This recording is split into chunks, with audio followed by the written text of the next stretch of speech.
Rádio Rio de Janeiro, a emissora da Fraternidade, passa a apresentar Luz na Penumbra, programa que leva ao seu coração a mensagem da doutrina espírita.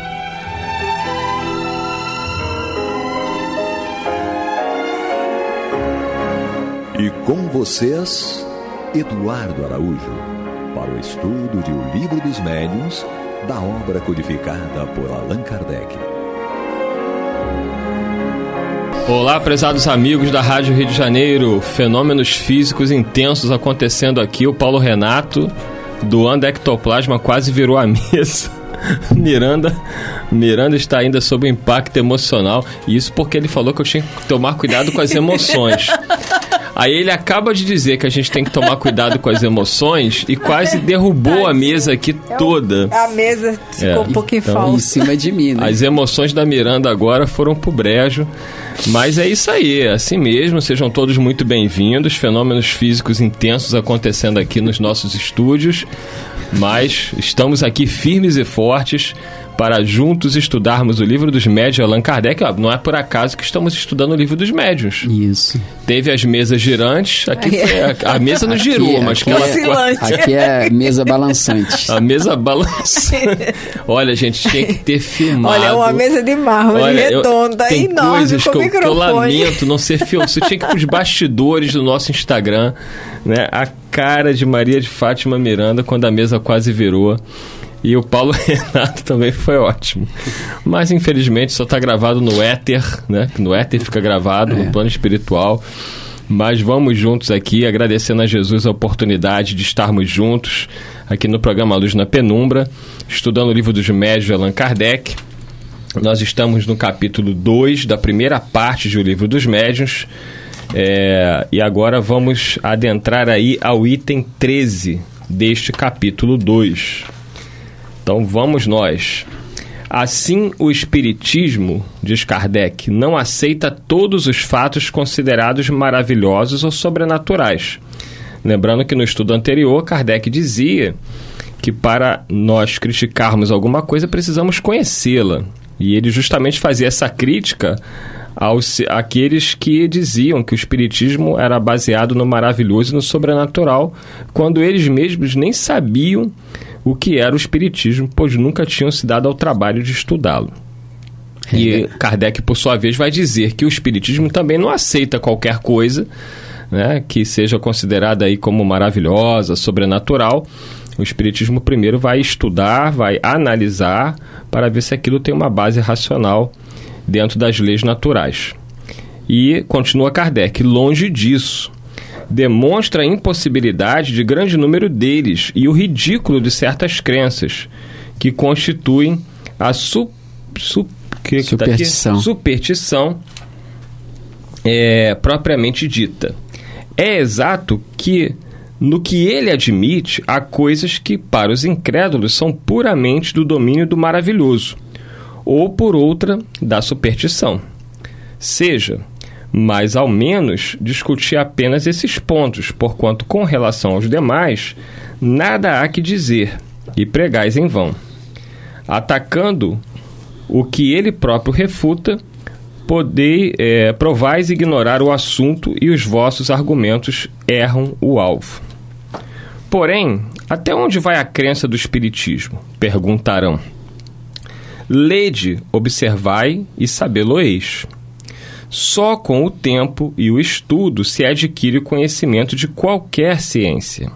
Ora, o Espiritismo, que entende com as mais graves questões da filosofia, com todos os ramos da ordem social, que abrange tanto o homem físico quanto o homem moral, é em si mesmo uma ciência, uma filosofia, que já não podem ser aprendidas em algumas horas, como nenhuma outra ciência.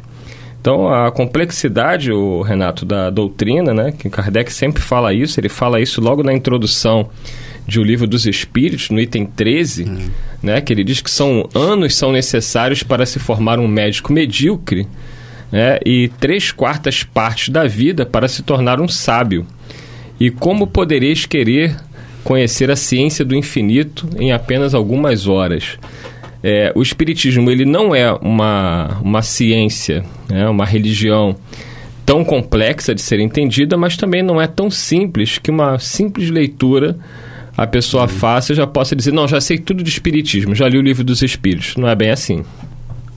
Justamente como você falou no item 13 do Livro dos Espíritos, na introdução, e no item 8 também Kardec faz a mesma observação, que ele diz o seguinte: acrescentemos que o estudo de uma doutrina, qual a doutrina espírita, que nos lança de súbito numa ordem de coisas tão nova quão grande, só pode ser feito com utilidade por homens sérios, perseverantes, livres de prevenções e animados de firme e sincera vontade de chegar a um resultado. Não sabemos como dar esses qualificativos aos que julgam a priori, levianamente, sem tudo ter visto, que não imprimem a seus estudos a continuidade, a regularidade e o recolhimento indispensáveis. E ele vai falando aqui, dizendo que o que caracteriza um estudo sério é a continuidade que se lhe dá. Então, a gente observa que há necessidade de estudar, né? Muitos, às vezes, criam reações negativas quando se fala da necessidade do estudo, de se multiplicar as áreas de estudos, as possibilidades de estudo na casa espírita, porque alguns argumentam que o centro espírita não é uma faculdade, um colégio, que multiplicando os grupos de estudo vai dar a entender ou parecer que a casa espírita está se transformando numa academia. Não é bem isso, é uma colocação precipitada, errônea, claro, e nem essa é a intenção quando se sugere, quando Kardec sugere o estudo da doutrina espírita para que se faça espíritas lúcidos, esclarecidos, mas justamente para que, ao repassar a doutrina espírita, nós possamos repassá-la tanto quanto mais perfeita quanto nós a recebemos. Claro que algumas distorções vão haver, porque as nossas interpretações também são particulares. Nós interpretamos a doutrina espírita com o nosso nível de conhecimento, com o nosso nível de maturidade. Por isso que, naturalmente, podemos introduzir erros de interpretação na divulgação e não na doutrina em si. Por isso que se sugere, se incentiva a criação de grupos de estudos, de forma que os pareceres particulares possam colaborar com o melhor entendimento da doutrina espírita para o outro. Então, a intenção não é formar nenhuma academia, mas, como diz Kardec, e nós repetindo, a intenção é formar espíritas lúcidos, para que as pessoas não pensem que sabem aquilo que deveriam saber, como na expressão de Paulo de Tarso. Então, é preciso realmente pensar na doutrina espírita com essa complexidade que ela é, pelos temas que ela aborda, porque, como disse Kardec, o espiritismo interessa a toda a ordem social. E numa ordem social nós vemos uma série de temas, de interesses a serem defendidos, a serem compreendidos. Na realidade, ele já começa dizendo que o espiritismo não tem a pretensão de considerar qualquer coisa como sendo, né, a ciência espírita. E ainda lembrando que ele partiu da observação, da análise, né? Ele questionou, para depois, então, com a luz que os espíritos traziam, chegar a determinadas conclusões. Aqueles de nós que ainda não têm esse hábito, porque durante muito tempo nós passamos pela vida sem esse condicionamento saudável de parar com atenção para estudar, né? Até nas coisas do cotidiano mesmo da vida. Então, de repente, mudar assim e encontrar uma filosofia que tem uma proposta de nos religar a Deus de uma forma sóbria, não é uma coisa que a gente vai desenvolver de um dia para o outro. Até porque no campo religioso nós também não fomos educados assim, né? A doutrina espírita é uma religião. Não é religião com dogmas, não é religião com paramentos, mas é uma religião pelas consequências filosóficas. Então, palavras do próprio Allan Kardec, né, desfazendo a polêmica na Revista Espírita, porque foi questionado, porque ele mesmo chamava no Evangelho segundo o Espiritismo de a ciência nova.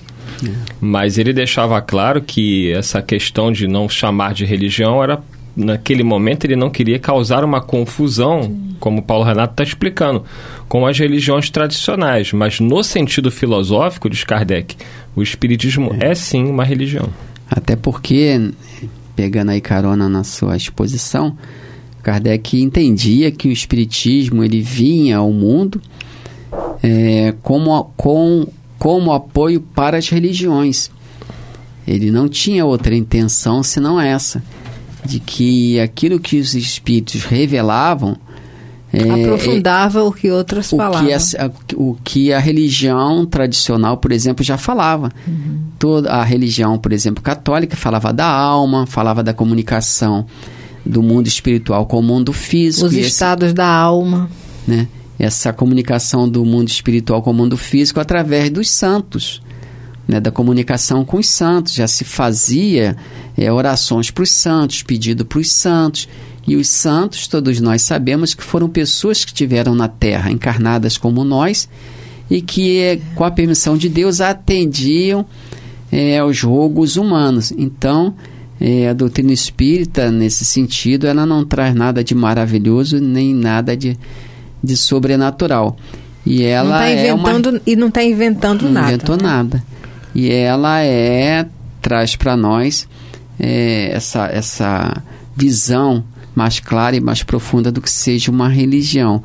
Mas na questão da religião tradicional, nós não estávamos acostumados a refletir sobre a religião, sobre aquilo que se nos dizia, até porque a Idade Média mostra muito bem isso, né? Aquelas perseguições religiosas, não só no campo da religião, melhor falando, mas no campo dos homens de ciência, todos aqueles que ousavam pensar diferente dos postulados que se lhes impunha pela religião dominante, eram considerados hereges, muitos foram presos, mortos, tiveram obras confiscadas.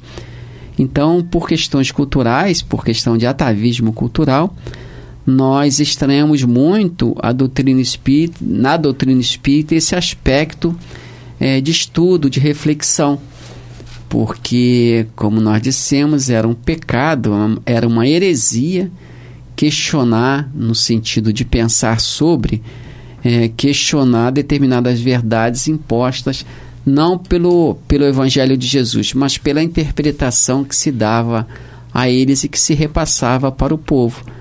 Haja vista que, especialmente no Brasil, o campo cultural era muito raro quando a doutrina chegou no Brasil, né?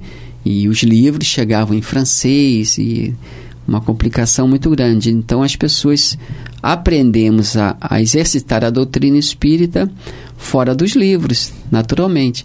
E tudo que se exercita fora de uma ordem, de um método, ganha interpretação popular e cada um com a sua cabeça faz uma doutrina diferente. Então é bom, é útil que a gente permaneça nesse caminho aberto aí para o estudo, favorecido inclusive pela Federação Espírita Brasileira aí, com o estudo sistematizado da doutrina espírita, e que, graças a Deus, as casas espíritas, na sua maioria esmagadora, encamparam essa sugestão, necessidade. Então, peguei aqui essa passagem que está na Revista Espírita, dezembro de 1868, e foi questionado, então, Kardec falou sobre isso. Afinal, o Espiritismo é uma religião? E ele diz: ora, sim, sem dúvida, senhores, no sentido filosófico, o Espiritismo é uma religião, e nós nos glorificamos por isto, porque é a doutrina que funda os laços da fraternidade e da comunhão de pensamentos, não sobre uma simples convenção, mas sobre as mais sólidas bases, as próprias leis da natureza.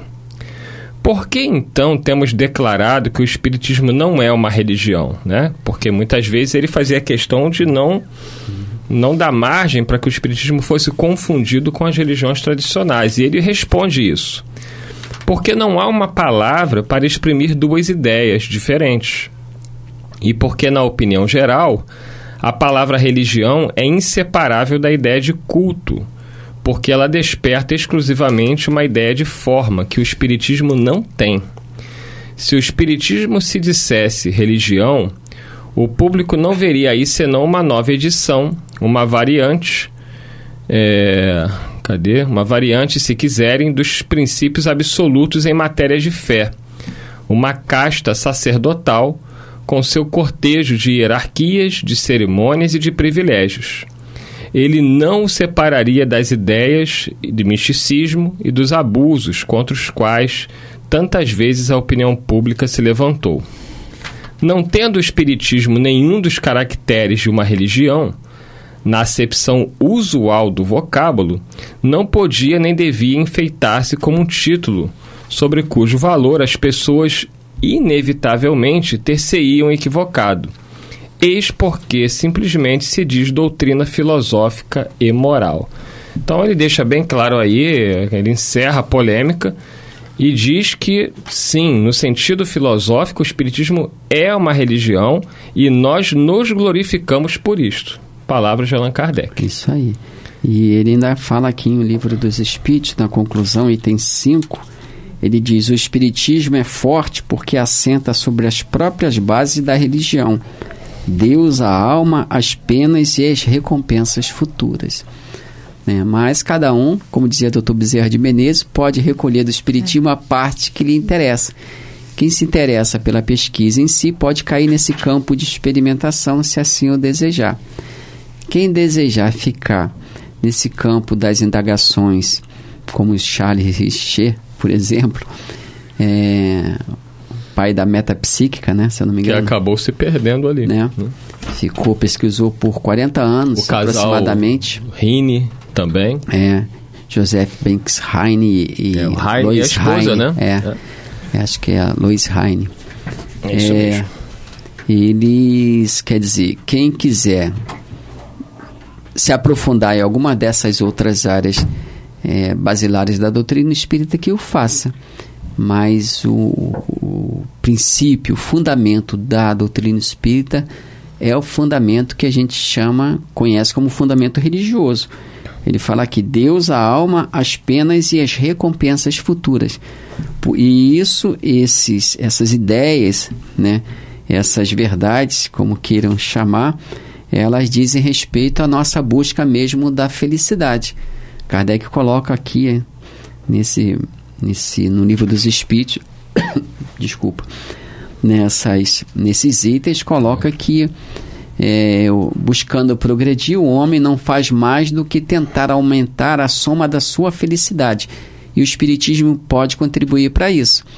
Quer dizer, a religião em si, ela tem essa finalidade de fazer com que o homem busque aumentar a soma da sua felicidade, e o Espiritismo contribui muito para que isso se dê, para que isso aconteça. Quando ele diz aqui na Revista Espírita de dezembro de 1868, ele termina dizendo: eis porque simplesmente ele dizia que era uma doutrina filosófica e moral. Ora, uma doutrina que tem por filosofia a moral de Jesus, ela é uma religião, não aquela tradicional, né, como a gente está acostumado a ver. Kardec fazia questão de dizer isso, mas a doutrina que está aqui buscando trazer essa mensagem cristã, portanto, é uma religião.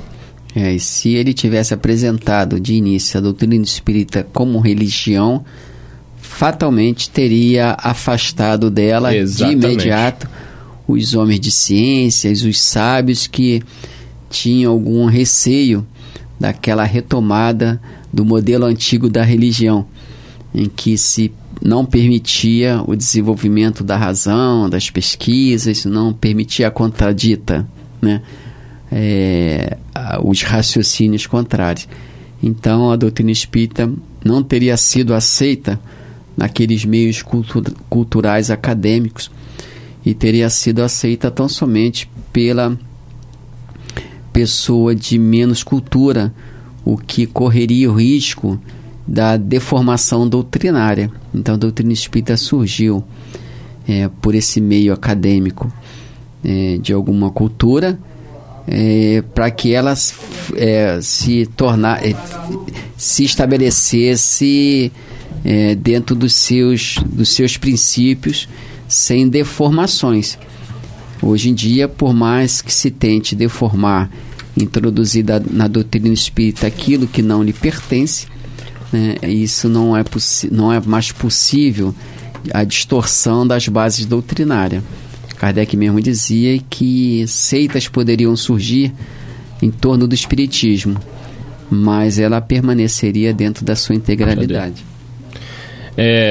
Logo aqui no capítulo 1º do livro Evangelho segundo o Espiritismo, no item 5, quando ele fala do Espiritismo, Kardec teve esse cuidado que o Paulo Renato colocou, de evitar espantar, né, aqueles que não tinham conhecimento da doutrina, quando ele começa dizendo que o Espiritismo é a ciência nova que vem revelar aos homens por meio de provas irrecusáveis a existência e a natureza do mundo espiritual e as suas relações com o mundo corpóreo. É interessante que quando ele fala que é a ciência nova, ele não está dizendo que o Espiritismo é uma ciência laboratorial, uma ciência de experimentação tão somente, como se faz nos laboratórios com criaturas, com seres que não têm independência no raciocínio, não têm independência no querer. O Espiritismo é uma ciência nova porque é um ramo de conhecimento novo. Muita gente interpreta essa ciência como ciência laboratorial, ciência clássica, ciência acadêmica. Mas não me parece ter sido esse o sentido que Allan Kardec quis colocar. Repito, quando ele fala de ciência nova, é nesse sentido. É um ramo novo de conhecimento. Naturalmente, o método para se estabelecer as verdades nesse ramo novo de conhecimento foi um método experimental lá próprio do século XVII, século XVI, né? Francis Bacon, outros tantos lá, os positivistas, Augusto Comte, se eu não me engano, salvo engano. Então, Allan Kardec, na pesquisa daqueles fenômenos para estabelecer as verdades que aquele fenômeno trazia, Kardec utilizou o método experimental, né, no sentido de fazer pesquisas com o maior número de médios possíveis para sondar o mundo espiritual, quer dizer, a generalidade e a qualidade. Não foi só pesquisar por pesquisar, ele estabeleceu um método também, que nesse método também incluía a qualidade. Por isso que ele disse que todos do mundo espiritual foram para ele de grande importância, porque levavam para Allan Kardec a sua visão do mundo espiritual. Mas nem toda a informação do mundo provinda do mundo espiritual, Kardec colocou como fosse verdade básica da doutrina. É a questão da qualidade. E logo 2 itens à frente, no item 7, ele vai dizer que o Espiritismo é obra do Cristo, que o preside conforme igualmente o anunciou. Isso é obra do Cristo. Né? Está totalmente ligado à ideia religiosa e espiritual. Acho que isso deixa bem claro. É aquele consolador prometido por Jesus. É isso aí. Diante disso, chegamos ao final de mais um programa, agradecendo a Maria de Fátima Miranda, ao Paulo Renato, ao Pablo, a você, prezado amigo ouvinte internauta. Se Deus quiser, semana que vem aqui estaremos dando continuidade ao estudo do Livro dos Médiuns de Allan Kardec. Muita paz a todos. Você está ouvindo o programa Luz na Penumbra.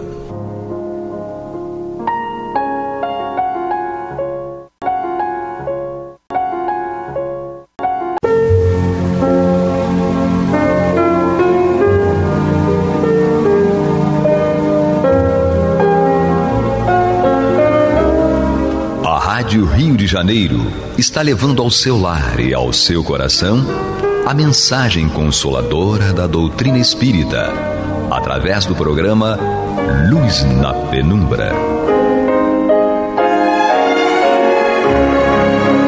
E agora com vocês, Amaury Santos e Astênio Oliveira, para comentar os textos da Revista Espírita de Allan Kardec no período de 1858 a 1868.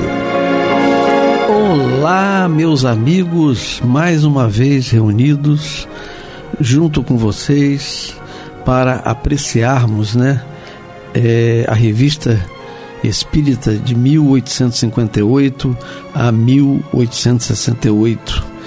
E para que tudo isso aconteça, essas análises, está aqui comigo eu, Amaury Santos e Astênio Evangelista de Oliveira, e o nosso irmão Clever nos auxiliando nesse estudo, dando o suporte necessário. Astênio, nós estávamos vendo o início. Você já botou uma balinha de doce na boca das crianças, sobre Joana d'Arc. Isso. Então, você deu uma explanação inicial que eu gostaria que você até resumidamente o lesse, porque foi logo a parte inicial em relação à própria médium. Sim, essa história de Joana d'Arc, foi um livro intitulado História de Joana d'Arc, foi ditada pela Joana d'Arc a Hermance Dufour, a médium Hermance Dufour, quando a Hermance Dufour tinha apenas 14 anos. E Kardec ele começa o texto dizendo que era frequente perguntarem a ele se os espíritos só poderiam se manifestar respondendo a perguntas, ou se eles poderiam escrever também obras que ele chamava obra de fôlego, de grande volume, essa coisa toda. E ele fala que uma prova de que os espíritos podem se comunicar através de obra de fôlego era essa história de Joana d'Arc. Então ele diz que a menina não poderia ter trazido todas aquelas informações dos seus conhecimentos pessoais, até porque existiam muitas informações no livro a respeito de Joana d'Arc que não se encontrava em nenhuma outra obra, nem do tempo de Joana d'Arc, nem de posteriormente. Aí Kardec fala, onde nós paramos, ele fala assim: sabemos perfeitamente que os incrédulos sempre terão 1000 objeções a fazer, mas para nós, que vimos a médium em ação, a origem do livro não poderia suscitar nenhuma dúvida. Então Kardec viu a Hermance Dufour psicografando, e ele observou que ela não podia estar inventando nada. Até porque ela não tinha essa cultura toda de conhecimento aprofundado. Você normalmente se escreve com olhos fechados, quer dizer, não sai pesquisando, não bota livro à disposição. É a mesma coisa se nós trouxermos para o século XX, o Chico. Qual era o nível cultural do Chico? Era o primário. A 4ª série. Então, como é que ele podia manter ou nos brindar, como ele brindou, com conteúdos tão profundos? Aí, tal como a Hermance Dufour, mesmo que ele tivesse uma memória extraordinária, de onde ele iria tirar da memória todas essas informações? Bom, então Kardec, prosseguindo, falando do livro História de Joana d'Arc, ele fala o seguinte: embora a faculdade da senhorita Dufour se preste à evocação de qualquer espírito, de que nós mesmos tivemos provas nas comunicações pessoais que ela nos transmitiu, então essas comunicações pessoais, comunicações dos espíritos destinados pessoalmente a Allan Kardec, falando do próprio Allan Kardec, isso nós encontramos no livro Obras Póstumas. Então fala assim: embora a faculdade da senhorita Dufour se preste à evocação de qualquer espírito, de que nós mesmos tivemos provas nas comunicações pessoais que ela nos transmitiu, sua especialidade é a história. Do mesmo modo, ela escreveu a de Luís XI, e a história de Luís XI, e a de Carlos VIII. Então, era uma médium especializada em psicografar livros de história. Então, o Luís XI escreveu a sua história através dela, Joana d'Arc escreveu, o Carlos VIII publicou a sua história através dela. Então, que serão publicados, deixa eu voltar um pouquinho, ele fala assim: do mesmo modo, ela escreveu a de Luís XI e a de Carlos VIII, que serão publicadas como a de Joana d'Arc. Então, a história de Joana d'Arc também seria publicada. Nota que ela tinha já escrito, psicografado nessas outras histórias, mas não tinha publicado ainda. Passou-se com ela um fenômeno bastante curioso. A princípio, era excelente médium psicógrafa, escrevendo com grande facilidade. pouco a pouco se tornou médium falante. E à medida que essa nova faculdade se desenvolvia, a primeira enfraquecia. Então, o que aconteceu com a irmã Dufour pode acontecer com qualquer outro médium, né? Sim. Então, ela era uma médium psicógrafa tão excelente que chegou a publicar, a receber livros inteiros, né? Mas, na medida... depois ela foi perdendo essa mediunidade e foi desenvolvendo a mediunidade falante. Os espíritos falavam através dela, não estavam escrevendo mais através dela. Né? Então ele fala assim, e à medida que essa nova faculdade se desenvolvia, a primeira enfraquecia. Hoje escreve pouco ou com muita dificuldade, mas o que há de estranho é que falando sente necessidade de ter um lápis à mão, fingindo que escreve. Né? Fenômeno estranho, né? Enquanto ela falava, que os espíritos falavam através dela, ela tinha necessidade de estar com um lápis na mão, né? Como se estivesse escrevendo. Psicografando. Fingindo que escreve. É preciso uma terceira pessoa para registrar suas palavras, como as da Sibila. Então, obviamente que ele está se referindo às médiuns da antiguidade, né, que, pela informação de Kardec, que também elas falavam fingindo que estavam escrevendo. Né? Como todos os médiuns favorecidos pelos espíritos bons, somente recebeu comunicações de ordem elevada. Então, a irmã Dufour somente recebeu comunicações de ordem elevada. E aí ele conclui o texto dele, né, a respeito da obra História de Joana d'Arc, psicografada pela irmã Dufour. Ele diz: teremos ocasião de voltar à história de Joana d'Arc para explicar os fatos de sua vida concernentes às suas relações com o mundo invisível, citando o que, a respeito, ela ditou de mais notável ao seu intérprete, né, que foi a irmã Dufour. Então a gente observa que Kardec já tinha lido o livro da irmã Dufour, mais uma vez, como é que conseguia tempo tanto para ler, né, e que ele voltaria depois, e vai voltar, a gente vai ver mais, quem tiver a paciência de continuar estudando a Revista Espírita, né, vai ver Kardec voltar para tratar do livro, né, da história de Joana d'Arc. E aí nós passamos para um outro tema. Sim, qual? Tá. Agora Kardec vai falar na Revista Espírita de janeiro de 1858 a respeito do Livro dos Espíritos, né, que tinha sido publicado em 18 de abril de 1857. Né? Então, ainda estava no auge, né, os comentários por toda parte a respeito do livro. Sim. E aí Kardec aproveita a revista para falar sobre o livro, né? O Livro dos Espíritos. E ele diz assim: o Livro dos Espíritos contém os princípios da doutrina espírita, e isso aí, obviamente, ele está extraindo do que já estava no Livro dos Espíritos, né? Quem vai lá no Livro dos Espíritos vê que lá está escrito isso, que o Livro dos Espíritos contém os princípios da doutrina espírita sobre a natureza dos seres do mundo incorpóreo, suas manifestações e suas relações com os homens, as leis morais, a vida presente, a vida futura e o porvir da humanidade. Então, numa grande síntese, Kardec diz que o Livro dos Espíritos trata disso, da natureza dos seres do mundo incorpóreo, que era o grande problema, inclusive, dos católicos, né, que tentando entender a natureza dos espíritos, admitiam a existência dos espíritos, admitiam que eles se comunicavam, mas não conheciam a natureza dos espíritos. Né? Então, Kardec, no Livro dos Espíritos tem, né, fazendo sobre a natureza dos seres do mundo incorpóreo, suas manifestações e suas relações com os homens, as leis morais, a vida presente, a vida futura e o porvir da humanidade. Então, em síntese, é isso que o Livro dos Espíritos trata.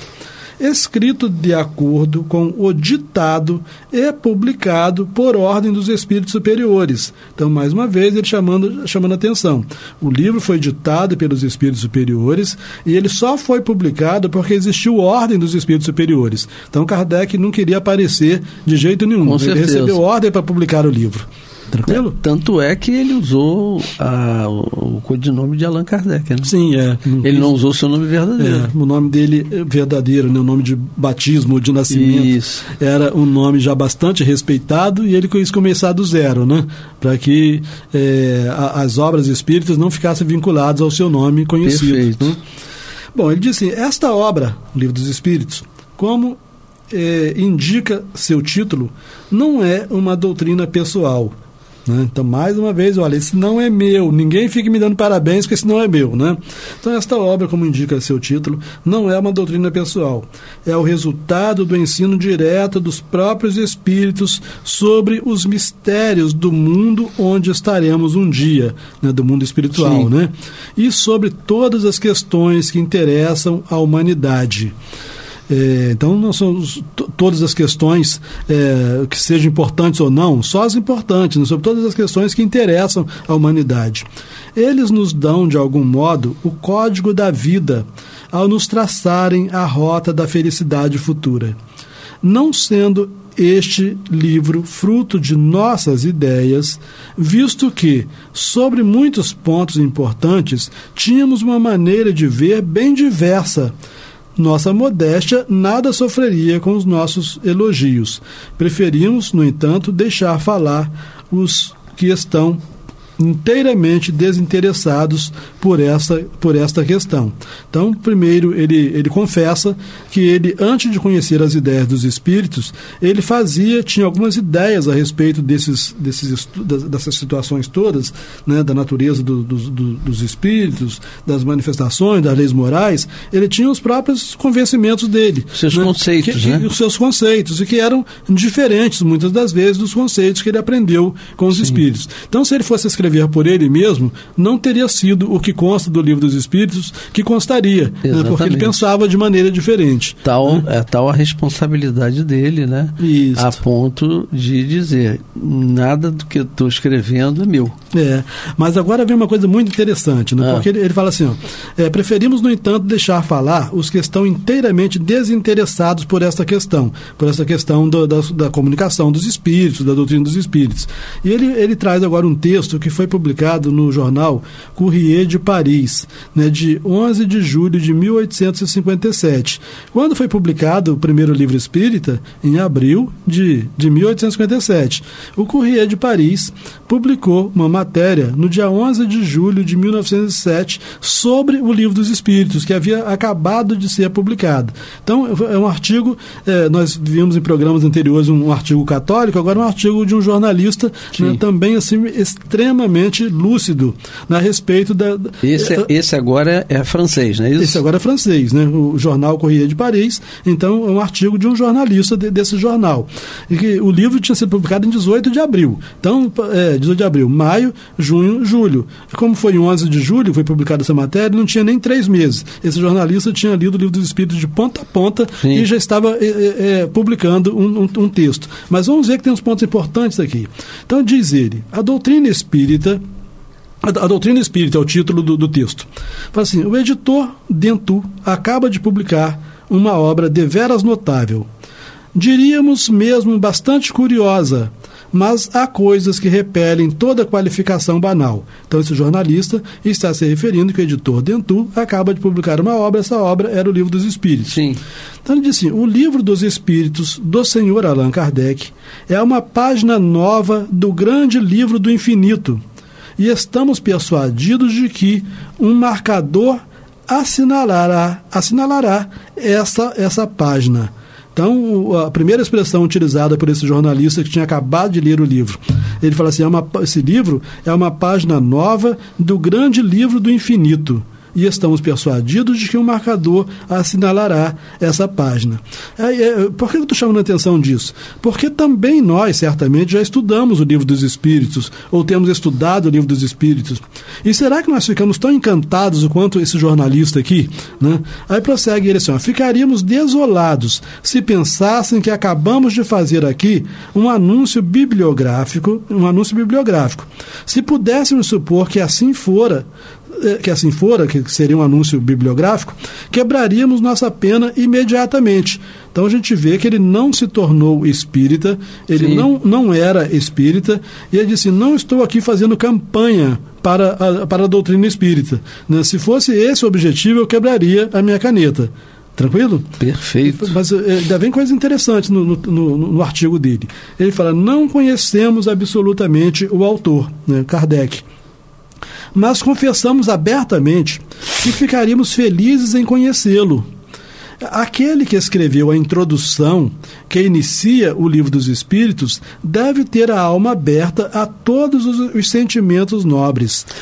Como ele também, né? Porque você vê que ele estava falando numa época em que o catolicismo era muito mais poderoso, sim, né? Uhum. E o livro, quer dizer, ele praticamente pegou a primeira edição, vamos dizer assim, do livro, né? Foi a primeira edição. E se encantou, né? Se encantou como outros se encantaram na época de Kardec, e ele não conhecia Kardec. Não conhecia. E nota que ele está aqui chamando a atenção para a figura do Kardec em razão da introdução do Livro dos Espíritos. Perfeito. A introdução não foi dos Espíritos, a introdução foi do Kardec. Foi de Kardec. Né? Então ele lendo aquela introdução, ele fala assim, poxa, o que eu mais gostaria seria de conhecer pessoalmente essa pessoa, né? Ele fala assim, aliás, para que não se possa suspeitar de nossa boa-fé e nos acusar de tomar partido, diremos com toda sinceridade que jamais fizemos um estudo aprofundado das questões sobrenaturais. Né? Então, diz assim, olha, eu não sou do rol dessas pessoas que vivem preocupadas ou ocupadas com esse tema. Perfeito. Né? Uhum. Apenas se os fatos que se produziram nos causaram admiração, pelo menos jamais nos levaram a dar de ombros. Então ele fala assim, esses fatos, mesas girantes, essa coisa toda, essas respostas, né, nos causaram admiração. E nós nunca demos de ombros, a gente ficou atento, né, ficou observando, né, dar de ombro, eu não estou nem ligando para o que está acontecendo, lavando as mãos. Né. Mas somos um pouco dessas pessoas que se chamam de sonhadores, porque não pensamos absolutamente como todo mundo. A 20 léguas de Paris, à noite, sob as grandes árvores, quando não tínhamos em torno de nós, senão choupanas esparsas, pensávamos naturalmente em qualquer coisa, menos na bolsa aqui com B maiúsculo, na bolsa de valores, menos na bolsa, no macadame dos bulevares ou nas corridas de Longchamp. Diversas vezes nos interrogamos, e isto muito tempo antes de ter ouvido falar em médiuns, o que haveria de passar no que se convencionou chamar o alto. Né? Ele botou alto aqui com A maiúsculo, como se fosse o céu, né? Sim. O que haveria de passar nisso, né? Outrora, chegamos mesmo a esboçar uma teoria sobre os mundos invisíveis, guardando-a cuidadosamente para nós, e ficamos muito felizes de reencontrá-la quase por inteiro no livro de Allan Kardec. Então a gente vê que ele realmente era um pensador, uma pessoa inteligente, né? E ele pensando sobre esses mundos, né, que a gente não consegue ver, escreveu uma teoria. E quando ele vai ler o Livro dos Espíritos, ele vê que aquela teoria dele correspondia. Batia com a dele, né? Vamos dizer assim, tinham coisas lógicas. Sim, né? O que ele sempre pensou, mas não divulgava. Sim, né? Assim como você falou da outra vez daquele britânico que fez a análise, que ele era católico. Sim, perfeito. Né? Então, você vê quantas pessoas, esses espíritos que começaram a chegar e que foram se encantando, né, com o que Kardec escreveu, né, são aqueles que também eram divulgadores. Sim, vieram nos mais diversos campos, né, para poder dar a sua contribuição. Com né? certeza. Então, o nosso jornalista aqui continua dizendo o seguinte: a todos os deserdados da Terra, vamos prestar bastante atenção nesse conselho. Mas vamos prestar bastante atenção nesses conselhos desse jornalista, nesses nossos minutos já finais. Né? Ele fala assim: a todos os deserdados da Terra, a todos que caminham e caem, regando com suas lágrimas o pó da estrada, diremos: lede o Livro dos Espíritos. Isso vos tornará mais fortes. Olha. Esse conselho dele vale para hoje, vale para sempre. Atual, né? Também e agora ele traz o conselho aos felizes também, porque agora ele falou dos infelizes, né? Para ler o Livro dos Espíritos, que isso nos tornará mais fortes. Também aos felizes, aos que pelos caminhos só encontram os aplausos da multidão ou os sorrisos da fortuna, diremos: estudai-o, ele vos tornará melhores. Né? Como pessoa, né? Né? Como pessoa. Então, você vê quanto essas frases que você acabou de dizer são atuais. Né? Por que nós sofremos ainda? E atuais se aplicando a nós também, precisamos estudar mais. Né? Nós sempre estudando. Ele prossegue assim: o corpo da obra, diz o senhor Allan Kardec, deve ser reivindicado inteiramente pelos espíritos que o ditaram. está admiravelmente classificado por perguntas e por respostas. Algumas vezes, estas últimas, as respostas, são sublimes, e isto não nos surpreende. Mas não foi preciso um grande mérito a quem as soube provocar. Então ele está voltando assim, tem que, mesmo Kardec tenha dito que era obra dos espíritos, a gente tem que reconhecer o valor dele, né, segundo esse jornalista aqui. Né? Perfeito. Assim, desafiamos a rir os mais incrédulos quando lerem este livro no silêncio e na solidão. Todos honrarão o homem que lhe escreveu o prefácio. Ele estava encantadíssimo com o prefácio do Livro dos Espíritos. Né? E o livro, né, eu acredito que pessoas como ele são pessoas que usam a razão e o bom senso. Né? Então, o indivíduo vê a lógica das respostas, né, das perguntas que Allan Kardec fez a esses espíritos. Né? E essa lógica faz com que você se embebeda de novo, fique embebido naquilo que o Cristo falou. Sim. Agora é interessante dizer que muitos de nós, inclusive muitos centros espíritas, estudamos o Livro dos Espíritos só a partir da primeira pergunta. Né? Pois é. E está aqui o jornalista encantado com o prefácio. Né? Né? Bom, a doutrina se resume em 2 palavras: não façais aos outros o que não quereríeis que vos fizessem.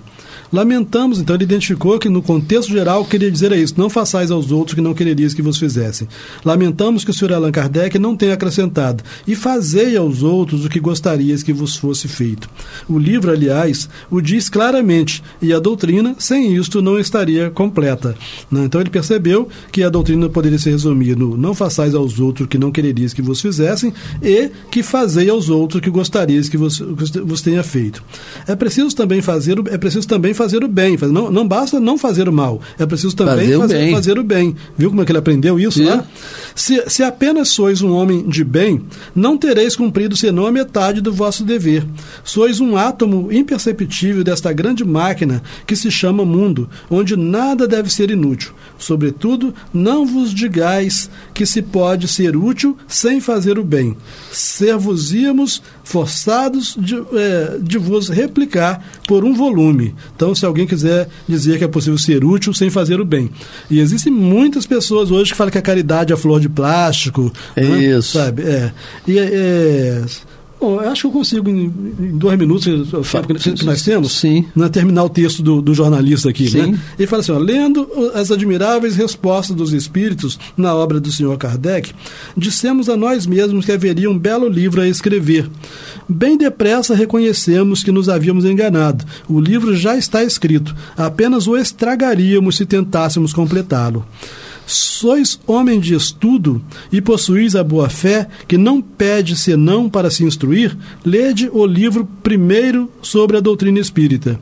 Estais colocado na classe dos que só se ocupam consigo mesmos e que, como se diz, fazem seus pequenos negócios muito tranquilamente, nada vendo além dos próprios interesses, lede as leis morais.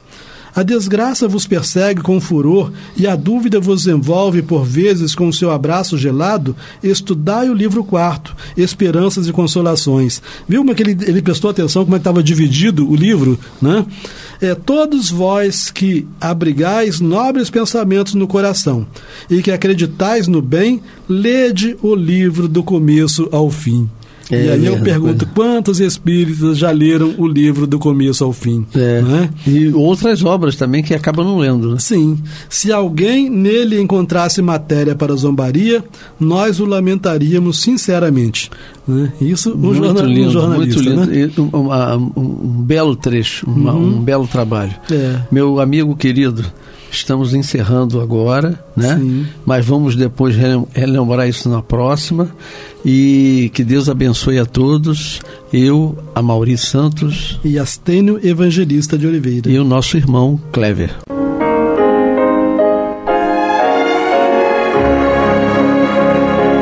E vamos ouvir agora a prece de encerramento de nosso programa, na voz de Geraldo de Aquino. Jesus, dá-nos coragem para a luta, piedade para os insultos e misericórdia para as injustiças e ingratidões. Limpa nossa alma de inveja e ambições mesquinhas, de ódio e de vingança o nosso caminho.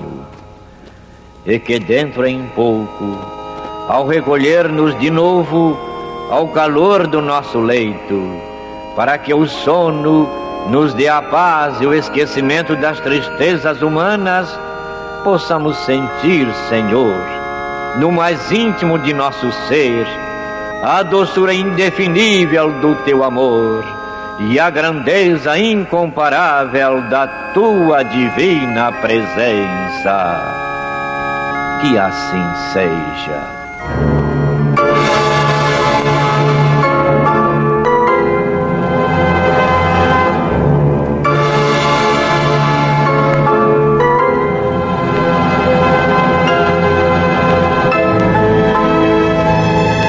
Acabamos de apresentar o programa Luz na Penumbra, que voltará a ser apresentado amanhã às 21 horas nesta emissora.